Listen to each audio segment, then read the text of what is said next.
అందరికీ నమస్కారం. ఇవాళ మన రామకృష్ణ యాదవ్ గారు బీసీ హక్కుల కోసం పోరాడుతూ అమర నిరాహార దీక్ష చేస్తున్నారు. 3వ రోజు అయింది. ఆయన అడిగింది బీసీల హక్కుల కోసం, వాళ్ళకి సమానమైన అవకాశాలు ఉండాలని చెప్పి ఆయన పోరాడుతున్నారు. ఆయన పోరాటంలో తప్పేం లేదు.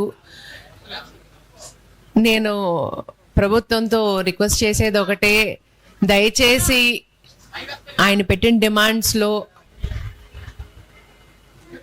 రివ్యూ చేసి తప్పకుండా డిమాండ్స్ని ఇచ్చేయాలని చెప్పి నేను కోరుకుంటున్నాను. అలాగే రామకృష్ణ యాదవ్ గారికి నేను సపోర్ట్ తెలియజేస్తున్నాను. కోడే రామచంద్ర యాదవ్ గారికి నేను సపోర్ట్ చేస్తున్నాను.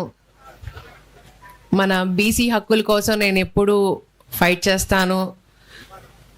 ఆయన ఎన్నోసార్లు నాన్నగారి గురించి కూడా చెప్పారు, వంగవీటి మోహన్ రంగ గారు. ఆయన ఎప్పుడు బడుగు బలహీన వర్గాలు, పేదల కోసం పోరాడారు. అదే స్ఫూర్తితో ఈయన కూడా ఫైట్ చేయటం చూసి నాకు చాలా ఆనందంగా ఉంటుంది. ఎన్నోసార్లు ఆయన ఇంటర్వ్యూలు చూశాను. నాన్నగారి గురించి బ్రహ్మాండంగా మాట్లాడతారు.